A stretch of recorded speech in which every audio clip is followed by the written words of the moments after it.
What a bat. Hold him! The world's best all-rounder.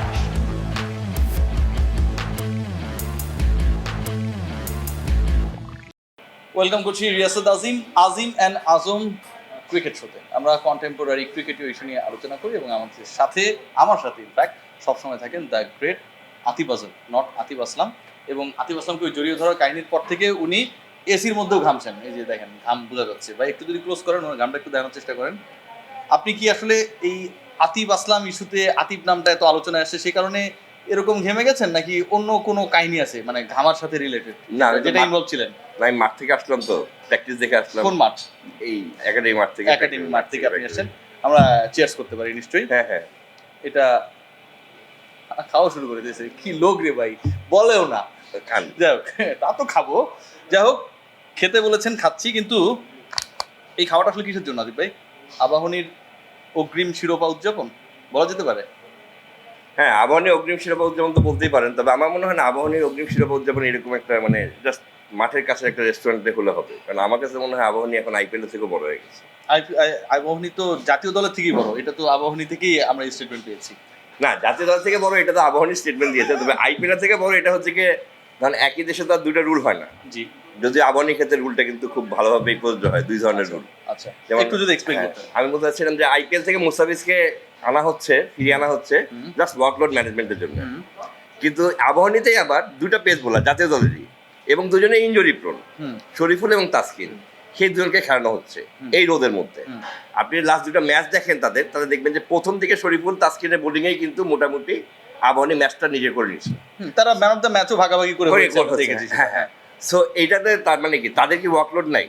যদি workload ম্যানেজমেন্টই হয় তাহলে তো আইপিএল এবং আবাহনীর যে পেস বোলার সবারই তো ওয়ার্কলোড, পেসারদেরই ওয়ার্কলোড ম্যানেজ করার কথা। এখানে কিন্তু আরো একটা ইন্টারেস্টিং ব্যাপার, আপনি গতকালকে খেলা দেখছিলেন কিনা, যখন আপনার খেলা হচ্ছিল, মুস্তাফিজ যখন ফিল্ডিং সাইডে ছিলেন, তখন কিন্তু ওই যে হার্ষা ভোগলে তাকে নিয়ে বলছিলেন এবং একটা আলোচনা চলছিল যে মুস্তাফিজ আসলে বাংলাদেশ কিভাবে তাকে ম্যানেজ করছে, সে কেন আইপিএল এ তুলনামূলক বেটার, ওখানটায় পারে না। এবং আরেকটা সিনারিওর কথা আমি স্পেসিফিকভাবে বলবো, ক্যামেরা বহনকারী গাড়িটা যখন যাচ্ছিল সেটা টায়ারটা আপনার কপালের মতো ছিল, কারণ সেখানে ডিউ ফ্যাক্টর ছিল, তাই তো? আপনারটা ঘাম ফ্যাক্টর। তো ওই যে ডিউ ফ্যাক্টরটা, মানে মুস্তাফিজ রাতে ম্যাচ খেলছে, ঠান্ডার মধ্যে ম্যাচ খেলছে, কুয়াশা নামছে, মানে তো এটা ঢাকা শহরের মতো গরম না, ঘাম না, তাই না? আর এখানে হচ্ছে আপনি সিমস লাইক 46 এ হচ্ছে খেলছেন, 10 ওভার করে বল করছেন।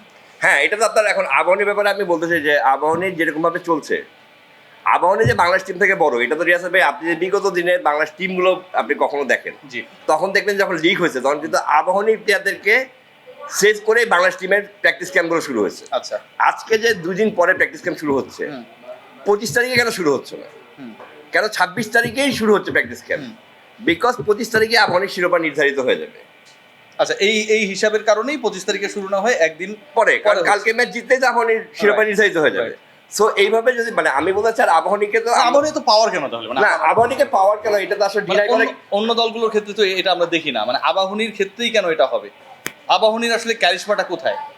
যাতে আমার মনে হয় অমিতাভ বচ্চনকে আমরা কি হিসেবে জানি, দ্য অ্যাংরি ইয়াং জি ম্যান, জি, মানে অ্যাজ অ্যান অ্যাক্টর। জি, রিয়াজ আজিমকে আমরা কিভাবে জানি, মানে ভোকাল। না বলতে ভোকাল, মানে খুব ভোকাল থাকেন বিভিন্ন বিষয়ে। আবাহনীকে আমরা কিভাবে জানি, জালাল ইউনুস কি, he was the first bowler of Abahani.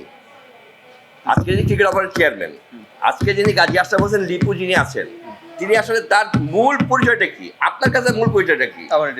আবাহনীর director না, তার সাথে মূল পরিচয় সে আবাহনীর সর্বকালের শ্রেষ্ঠ ক্যাপ্টেন বলে তাকে বিবেচনা করা হয়। এবং সবচেয়ে শেষ কথা, বাংলাদেশ ক্রিকেট বোর্ডের প্রধান নাজমুল হাসান পাপন, তিনি নিজেও আবাহনী থেকে এসেছেন।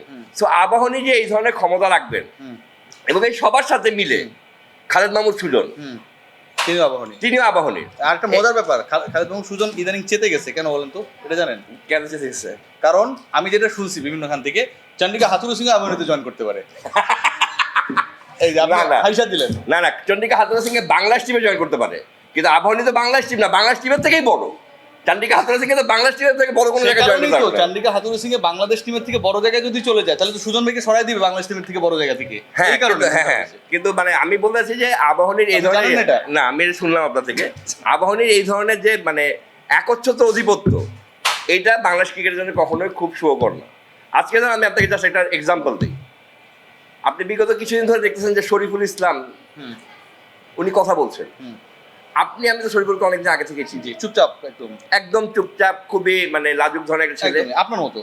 না, আমার মতো না, মানে শরীফুল লাজুক একটা ছেলে। হ্যাঁ, আচ্ছা। সেই বিগত কিছু ধরে কথা বলছেন কেন? কারণ তার মনের মধ্যে ক্ষোভটা সঞ্চার হচ্ছে। এবং ওই চেতাটা কিন্তু অনেকটা আতিফ ভাইয়ের মতোই কিন্তু। না না, আমার মতো কিছু আছে না। শরীফুলের ক্ষোভটা সঞ্চার হচ্ছে কেন কি? ধরেন 2022 সালে যখন লাক্টোস বাজারে, আপনি তো ওই সিরিজে ছিলেন মনে হয়। জি, আমি সাউথ আফ্রিকায় মার্চ 2020। হ্যাঁ, তখন যখন তাসকিনকে পাওয়া হয় নাই, তারপরে কিন্তু শরীফুলকে লাক্টোস বাজারে চেয়েছিল। সেই শরীফুল কিন্তু লাক্টোস বাজারে যেতে পারেন নাই, কারণ বোর্ড তাকে দেয় নাই। ও কিন্তু তখন কিন্তু ওয়ানডে খেলে কিন্তু চলে গেছিল মুস্তাফিজ। একদম। হ্যাঁ, তারপরে এইবারও বোর্ড শরীফুল থেকে দিল না আইপিএলে। আমার মনে হয় আইপিএলে এই যে প্লেয়ারদেরকে আটকে রাখাটা, আজকে এই আইপিএলে প্লেয়ারদেরকে আটকে রাখার জন্য একটা বড় পেস বোলার বাংলাদেশের টেস্ট থেকে সরে গেল, তাসকিন আহমেদ। এটা তো মোরালেস ক্লিয়ার যে সে টেস্ট থেকে ওয়ার্কলোড ম্যানেজমেন্ট করার কথা বলুক, কিন্তু মানে বেসে কি হচ্ছে কি তার আইপিএলের সময় পাবে। এখন মুস্তাফিজ যে ট্রেন্ডটা সেট করলো এইটা, পরবর্তীতে বাংলাদেশের ক্রিকেটের জন্য এই শরীফুল তাসকিনরা যদি মুস্তাফিজের পথে হাঁটে, তাহলে আপনি তো কাউকে আটকাতে পারবেন না। না, যদি তো সুযোগ নাই, তাসকিন তো অলরেডি হেঁটেছে। হ্যাঁ, আজকে হেঁটেছে, এবং শরীফুল যে কালকে হাঁটবে না এমন তো কোনো বলার নাই। জি, পরশুদিন যদি আরো অন্য কাউকে তারাও হাঁটবে। সো আমার মনে হয় যে, আর একটা জিনিস তো আপনার বাস্তবতা বুঝতে পারি আসল ভাই, পৃথিবীতে এখন সবচেয়ে বড় ক্রিকেটের, জি, মানে আমরা যদি বলি যে ঢাকা ইউনিভার্সিটিকে, হ্যাঁ, যে অক্সফোর্ড, তার চেয়ে অক্সফোর্ড বলি না, তাহলে পৃথিবীর কাছে এখন কিন্তু ক্রিকেটের অক্সফোর্ড হচ্ছে আইপিএল। একদম। কারণ এই যে আইপিএলে যখন খেলাটা শেষ হয়, তারপরে যে কথাবার্তাগুলো হয়, জি, এগুলো কিন্তু একটা মানুষকে, একটা ক্রিকেটারকে, আমাদের যদিও বোর্ডের মানে এক পক্ষের ধারণা যে তাদের আইপিএল থেকে শিখার কিছু নাই, এটা তার ধারণা। মানে আইপিএল যদি অক্সফোর্ড হয়, তাহলে হচ্ছে ঢাকা প্রিমিয়ার লিগ কি আপনি কি বলতেছেন? না, ঢাকা প্রিমিয়ার লিগ তো মানে সব থেকে মানে জগন্নাথ বিশ্ববিদ্যালয়। না, এটা আরো অনেক বড় কিছু। কারণ ঢাকা প্রিমিয়ার লিগের জন্য তো রিয়াসাত ভাই আপনি আইপিএল এ প্লেয়ার ছাড়তেছেন, আইপিএল এ প্লেয়ার ছাড়ছেন না। ওটা স্ট্যানফোর্ড। হ্যাঁ, ওইটা Stanford. So you have to understand that MIT হইতে পারে। হ্যাঁ। সো এইভাবে আমি বলেছি যে আজকে যদি এই ঢাকা প্রিমিয়ার লিগের একটা দলের জন্য, জি, পুরো ঢাকা প্রিমিয়ার লিগটাকে মানে ঢাকা একটা দলের জন্য যদি আইপিএল এ প্লেয়ার যেতে না পারে, জি, সেক্ষেত্রে ভবিষ্যতে বাংলাদেশ ক্রিকেটের জন্য এটা কখনো ভালো কিছু নিয়ে আসতে পারে। একদমই। একটা আমরা আলোচনা করলাম, এবং এই আলোচনাটা আমি একদম আতিফ আজমের সাথে 100% একমত না। কারণ প্লেয়াররা আলটিমেটলি অক্সফোর্ডে না খেলে এমআইটিতেই খেলতেছে, স্ট্যানফোর্ডেই খেলতেছে। অতএব বক করে লাভ নাই। আবাহনী আইপিএল থেকে বড়, ঢাকা প্রিমিয়ার লিগ আইপিএল থেকে বড়। আতিফ আজম সেটা বলেছে, আমি বলিনি। বড় ভাই ভালো মানুষ, লাজুক মানুষ। আতিফ ভাই এখনো ঘামছে। কি যে বিষয়টা নিয়ে আলোচনা করবো, এটা হচ্ছে দুনিয়ার ইতিহাসে, পৃথিবীর ইতিহাসে একটা বিরলতম ঘটনা ঘটেছে। আমরা সবাই জানি যে নিউজিল্যান্ডের বাচ্চা কাচ্চাদের পাঠানো হয়েছে পাকিস্তানে তাদের সাথে খেলার জন্য, এবং সেখানে গিয়ে তারা নাকি ব্যাপক কম্পিটিশন করেছে। কারণ ছোটদের আসলে মানে এক্সাইটমেন্ট বেশি থাকে জাতীয় দলের হয়ে খেলার জন্য। এবং অনেক ক্ষেত্রে আমরা দেখি যে পিচ্চিরা, আমরা অনেক কমিক্সে পড়ি, অনেক কার্টুনসে দেখি, বড় বড় যারা থাকে তাদেরকে, ধরেন মোটু পাতলুতে ছোট একটা বাচ্চা গিয়ে হারিয়ে দিচ্ছে, শিবা, ঠিক আছে, এরকম অনেক থাকে, ভীম কি যেন থাকে, যারা কার্টুন টার্টুন আমরা দেখি। তো ওখানে গিয়েও আসলে নিউজিল্যান্ডের বাচ্চারা ভালো করেছে। কেন ভালো করেছে এবং কেন বাচ্চারই খেলতে গেছে, এটার কারণটা হচ্ছে বড়রা হচ্ছে আইপিএল নিয়ে ব্যস্ত। ন্যাশনাল টিমের গুরুত্ব থেকে আইপিএল এর গুরুত্ব নিউজিল্যান্ড ক্রিকেট বোর্ড বেশি দিয়েছে, বাচ্চাদের সেখানটায় পাঠিয়েছে। অভাবনীয় ঘটনা হচ্ছে আইপিএলকে ছাড়িয়ে ঢাকা প্রিমিয়ার লিগ, সাকিব আল হাসান আইপিএলে নেই, জাতীয় দলের হয়ে নিউজিল্যান্ডের প্লেয়াররা আইপিএল এর জন্য খেলছে না, আর ন্যাশনাল টিমের হয়ে সাকিব আল হাসান খেলবেন না ডিপিএল এর জন্য। হার্ষা ভোগলে এই ব্যাপারে জানতে পারলে কি বলবে আতিফ ভাই? না, হার্ষা ভোগলে নিশ্চয়ই বলবে যে এটা ইতিহাস, মানে ইতিহাস সৃষ্টিকারী একটা ঘটনা। আর কি বলবে আপনার মাইকেল হোল্ডিং মানে তিনি হয়তো বাকরুদ্ধ হয়ে যাবেন। আতিফ আজম কি বলবে? না, আমি বলতে চাচ্ছিলাম যে আসলে আমার জানা মতে পৃথিবীতে কখনো এমন হয় নাই যে একটা দেশের ডোমেস্টিক ক্রিকেট খেলার জন্য সেই দেশের ন্যাশনাল টিমের প্লেয়ারটা আনেবেন। আজকে সাকিব আল হাসান যদি ক্যানাডার প্রবাসী হতেন, তিনি ঢাকা প্রিমিয়ার লিগের জন্য ক্যানাডার কোনো খেলা খেলছেন না, তাহলে সেটা হয়তো মানা যেত। আমরা কিন্তু দেখি যে মুস্তাফিজ বা সাকিবের আগে যতবার ছুটি পেয়েছেন আইপিএল খেলার জন্য, একটা ভিন দেশি টুর্নামেন্ট খেলার জন্য। কিন্তু আমাদের ঢাকা প্রিমিয়ার লিগটা আজকে এত বড় হয়ে গেল কিনা যে সাকিব আল হাসান ঢাকা প্রিমিয়ার লিগ খেলতে মানে জাতীয় দলে হয়ে খেলবেন না, কথাটা যেভাবে মানে এসছে মিডিয়াতে, যদি কথাটা এরকম হয় তাহলে এটা তো আসলে একটা ইতিহাস। মানে আমার কথা হচ্ছে সাকিব আল হাসান দিন শেষে মাঠের খেলা এভেলেবেল, কিন্তু সেই মাঠের খেলাটা জাতীয় দলের হয়ে না, ডিপিএল এর হয়ে। মানে আপনি চিন্তা করেন যে Shakib Al Hasan not injured, not is having any family emergency, not anything regarding his political career, not related anything with his business career. He is in the field, available in the field. He will bowl, he will bat, but not as the cricketer of the national team. হ্যাঁ of course, এবং সেই যদি মানে board থেকে প্রথমে যেভাবে আমাদের কাছে মানে মিডিয়াতে যেভাবে এসছে, আমি যেভাবে কালকে দেখেছিলাম যে সাকিব আল হাসান ডিপিএল খেলবেন না বলেই ঢাকা প্রিমিয়ার লিগ খেলবেন, ঢাকা প্রিমিয়ার লিগ খেলবেন বলেই ন্যাশনাল টিমে খেলবেন না, সে জিম্বাবুয়ে সিরিজে তাই তো চট্টগ্রাম সিরিজ থাকবে না। পরবর্তী থেকে বোর্ডের সাথে যোগাযোগ করা হলে বোর্ড আমাকে একটা অন্য ধরনের ওকে কথা বলেছেন, সেটা কি? যে সাকিব আল হাসান প্রিপেয়ার করতে চান ঢাকা প্রিমিয়ার লিগে ফর ইন্টারন্যাশনাল কমিটমেন্ট। মানে জিম্বাবুয়ের সাথে ইন্টারন্যাশনাল কমিটমেন্টের জন্য আপনাকে ঢাকা প্রিমিয়ার লিগে সাকিব আল হাসানকে প্রিপারেশন নেওয়া লাগবে। হ্যাঁ প্রিপারেশন নেওয়া লাগবে। মানে এটা কি আপনার কাছে কেমন ফানি মনে হয়েছে কিনা? না। ধরেন এটা বাংলাদেশ দল এশিয়া কাপ খেলতেছে, বাংলাদেশ ওয়ার্ল্ড কাপ খেলতেছে, বাংলাদেশ শ্রীলঙ্কার সাথে খেলতেছে, আই উড প্রেফার যেই দলটা উগান্ডার সাথে হারছে তার বিরুদ্ধে খেলার জন্য সাকিব আল হাসানকে ঢাকা প্রিমিয়ার লিগ থেকে প্রিপারেশন নেওয়া লাগবে। হ্যাঁ আমার মনে হয় সাকিব আল হাসান এখনো কমফোর্টেবল না ইন দ্য সেন্স যে আপনি লাস্ট যে below rank team of Uganda, তাই তো? না কমফোর্টেবল না, মানে আপনি লাস্ট যে তার ইয়েটা দেখেছেন, মানে খেলা দেখেছেন, মানে শ্রীলঙ্কার টেস্ট, সেখানে কিন্তু তিনি কমফোর্টেবল ছিলেন না, ছিল না। এখন তিনি তাহলে আপনি এরকম একজন ক্রিকেটারকে ওয়ার্ল্ড কাপের মতো বড় স্টেজে তার নাম যাই হোক না কেন কেন বিবেচনা করবেন না? এখন তাকে কমফোর্ট জোনে নেওয়ার জন্য এই জায়গাটা আমার কাছে যেটা প্রশ্ন হচ্ছে সেটা হচ্ছে সাকিব আল হাসান যে ঢাকা প্রিমিয়ার লিগ খেলতেই হতো, তা সাকিব আল হাসান আগে খেললেন না কেন? অবশ্যই সুপার লিগের ম্যাচগুলো খেললেন না কেন? অবশ্যই তিনি তো আমেরিকা চলে গেলেন, অবশ্যই তিনি আমেরিকা না গিয়ে সুপার লিগের ম্যাচগুলো খেললে তাহলে কি তার প্রিপারেশন আরো বেশি হতো না? অবশ্যই সে এখন এসে যে 2-3টা ম্যাচ খেলবেন এবং এর জন্য যে জিম্বাবুয়ে সিরিজে মিস করবেন, জিম্বাবুয়ে সিরিজটা মিস করাটা আমার কাছে বড় ব্যাপার না, সাকিব আল হাসান ছাড়াও জিম্বাবুয়ে সিরিজ বাংলাদেশ ভালো করবে, বাট যে প্রক্রিয়াটা মানা হচ্ছে, যে প্রক্রিয়া কালকে লিপু ভাই যেভাবে কথা বলছেন, তাতে তো লিপু ভাইয়ের সাকিব আল হাসানের কাছে অসহায় আত্মসমর্পণ ছাড়া আর কিছু ছিল না। তার গলার টোন কি ছিল? তিনি বলেছেন আমরা সাকিবের সাথে কমিউনিকেট করেছি, সাকিব ঢাকা আসবেন, আসার পরে 2-1টা ম্যাচ খেলতে পারেন, এরপর তিনি ন্যাশনাল টিমের রাডারে ঢুকবেন এবং পরবর্তীতে তিনি খেলা খেলবেন, সাকিবের ইচ্ছায় সবকিছু হবে। হ্যাঁ আমরা তো লিউ ভাই যখন আসছে তখন তো আমরা অনেক বড় করে বললাম যে লিউ ভাই এসে বাংলাদেশের ক্রিকেটটাকে খোলনলচে পাল্টে দিবে, কিন্তু খোলনলচে পাল্টে মানে এইটা তো সেই সেম ওল্ড স্টোরি হচ্ছে।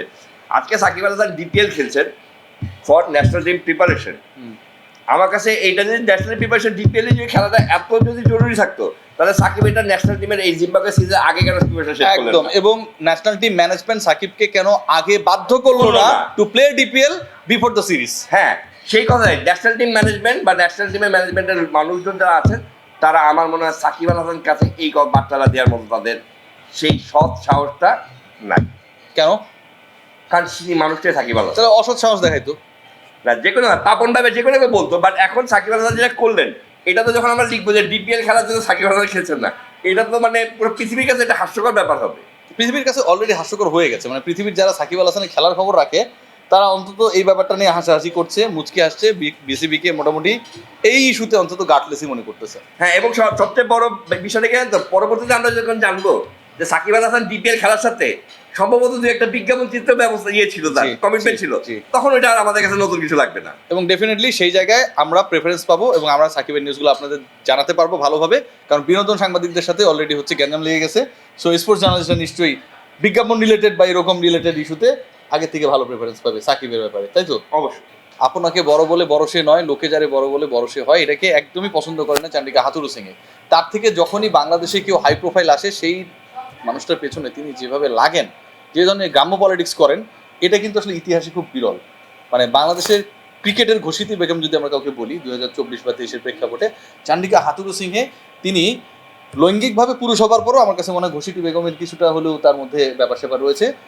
তার থেকে প্রোফাইলে বড়, প্রোফাইলে বেটার অ্যালেন ডোনাল্ডের কথা আমরা বলতে পারি, রঙ্গনা হেরাতের কথা বলতে পারি, যাদেরকে তিনি চাপে রেখেছেন, বাংলাদেশ থেকে বিতাড়িত হওয়ার ক্ষেত্রে বিগ রোল প্লে করেছেন, এবং এবার সেই লিস্টে মোস্তাক আহমেদ হয়তো পড়তে যাচ্ছেন।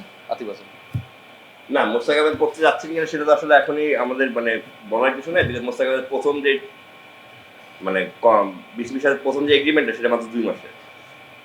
এই 2 মাসে মোস্তাক আহমেদ বাংলাদেশ জাতীয় দলের মানে ইয়েতে ড্রেসিং রুমে থাকার পরে সে নিজের একটা সিদ্ধান্তে আসবে যে তিনি এই ড্রেসিং রুমে থাকতে পারবেন কিনা। আচ্ছা, মানে এটা কি রিগার্ডিং দ্য?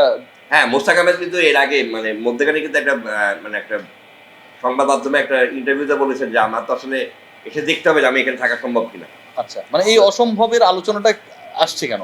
এই অসম্ভব আলোচনা আসলে মানে এই ওয়েদার অনেক হট, এই কারণে ওয়েদার অনেক হট, এবং নিশ্চয়ই বাংলাদেশের মানে ইতিহাসটা মানে ক্রিকেট ইতিহাস সম্পর্কে ভালোভাবে অবগত হয়ে আসছেন। আচ্ছা, যখন একটা কোচ যখন এই দেশে আসেন তখন তার আগে পিছিয়ে এখানে কোচিং সিস্টেমে কি হচ্ছে, কোচ কিভাবে যাচ্ছে আসছে এগুলো দেখাও রেজাল্ট আসছে। তো মোস্তাক আহমেদ ওইভাবে হিসাব করে এসছেন যে 2 মাসের মধ্যে তিনি গতকালকে খুব বড় বড় কথা বললেন, 2 মাসের মধ্যেই তিনি বাংলাদেশের ক্রিকেটকে একটা ডিফারেন্স এনে দিবে এখান থেকে। আচ্ছা। এটা মানে এই জিনিসটা আমি ঠিক ওইভাবে একমত না, কারণ 2 মাসের মধ্যে আপনার 1 মাসের মধ্যে থাকবে খেলার মধ্যে আপনি কোনো প্লেয়ারের স্কিল নিয়ে কাজ করতে পারবেন না, একদম না। আর বাকি 1 মাস এই ট্রাভেলিং এন্ড আদার থিংস এর মধ্যে থাকবে। এবং আপনি স্পিনার পাচ্ছেন কাদেরকে, সেটাও একটা বড় ব্যাপার। হ্যাঁ সেটাই তো, এই সে যে অনেক কিছু বদলে ফেলবে, he can make a difference. I don't think that ওটাই 2 মাসের মধ্যেই সম্ভব। ও ইয়া, 2 মাসের মধ্যে সম্ভব এটা আমার মনে হয় না। এবং তার সাথে বড় কথা হচ্ছে যে অনেক কথার মধ্যে একটা ভালো কথা, মানে অনেক কথার মধ্যে মানে মানুষ যখন অনেক কথা বলে যে একটা ভুলভাল কথা বলে। আচ্ছা যেমন গতকালকে তিনি বলে ফেললেন হঠাৎ করে যে আমি লোকাল কোচদের নিয়ে কাজ করবো। জি, আর আমার প্রশ্ন হচ্ছে যে সে কখন করবে সেটা? কখন করবে? একদম। কোন সময় লোকাল কোচদের নিয়ে কাজ করে, কোন সময় ফার্স্ট ক্লাসের টিমদের নিয়ে কাজ করে, কোন সময় এইসব দিয়ে কাজ। তার সাথে হয়তো বা কয়েকটা স্পিনারকে নিয়ে দেখানো হতে পারে, জাস্ট ওটা মিডিয়া অ্যাটেনশনটা ওটার মধ্যে মুখ্য থাকবে। জি। মানে তার সে যেদিন স্পিনারদের নিয়ে কাজ করবে তার আগে পিছিয়ে আমরা মিডিয়া সবাই জানবো যে আজকে মোস্তাক বাংলাদেশের স্পিনারদের নিয়ে কাজ করছে। যেমন শান্ত তামিমের সাথে যেদিন গল্প করতেছিল পৃথিবীর সবাই জেনে গেছে। হ্যাঁ ওই যে মিডিয়া অ্যাটেনশন। হ্যাঁ, সো ওই মুস্তাক আহমেদের কাজটার মানে আমি এখন পর্যন্ত রিয়াজ ভাই, আপনি 2 মাসের মধ্যে একটা কোচ এসে বাংলাদেশের ক্রিকেট বলতে ফেলবে, জি। এই জিনিসটা যদি আমাকে মানে যে কেউ বলুক, আমি এটার সাথে একমত না। আপনি কি মত? 2 মাসের মধ্যে তো শীতই পড়বে না।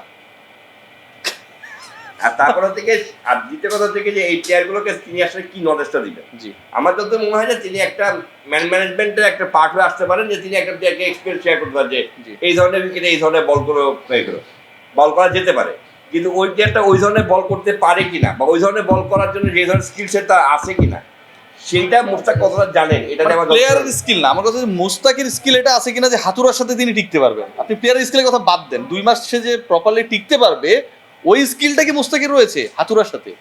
এখন মানে আজকে এই স্কিল কিন্তু অনেকেরই ছিল না, নাই। না আমি আজকে বাংলাদেশের মানে যদি কোচিং প্যাটার্নটা দেখি, তাহলে বাংলাদেশের ধরেন strength and conditioning coach Nazrul আসলেন, জি, যে নিউ সাউথ ওয়েলসে ছিলেন হাতুড়ার সাথে। জি। বাংলাদেশে অ্যান্ডি আদামস আসলেন, জি। যিনি হাতুড়ার সাথে আগে ছিলেন। জি, মহসিন শেখ অস্ট্রেলিয়ায় কাজ করে আসছেন। জি। So Mushtaq Ahmed is the only man in this total coaching panel জি। যে হাতুড়ার সাথে এর আগে কোনো জায়গায় কাজ করেন। একদম।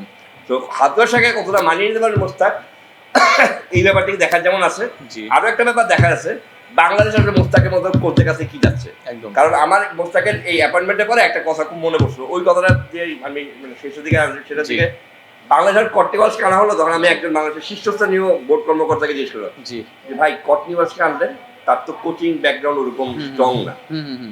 তখন উনি একটা ভালো কথা বলছেন, কর্টিওয়ালসের কোচিং করানো লাগবে না তো, আমাদের বাংলাদেশ ড্রেসিং রুমে কর্টিওয়ালস বসে আছে, এটা অনেক বড় জিনিস। এটা তো বিশাল ব্যাপার। হ্যাঁ, এই কারণে branding। বসায় রাখার জন্য ব্র্যান্ডিংটা অনেক বড় জিনিস। আচ্ছা। মোস্তাক আহমেদ বাংলাদেশ ক্রিকেটার তৈরি করবেন নাকি ব্র্যান্ডিং করবেন, এটাই হলো সবচেয়ে বড় জিনিস। এবং এটাতে নিশ্চয়ই আমরা তীক্ষ্ণ নজর রাখবো।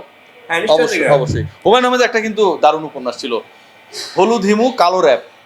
হিমু এবং র্যাপ আমরা দুপক্ষই নজর রাখবো, মুস্তাক কি করে, হাতুড়া কি করে, এবং তাদের কর্মকাণ্ড যেন কোনোভাবেই বাংলাদেশের ক্রিকেটে নতুন করে সিরাজদৌল্লা, ঘোষিটি বেগম এই আলোচনাগুলোকে নিতে না আসে নতুন করে, সেই চেষ্টাটাও থাকবে নিশ্চয়ই আমাদের দিক থেকে। ভালো থাকবেন।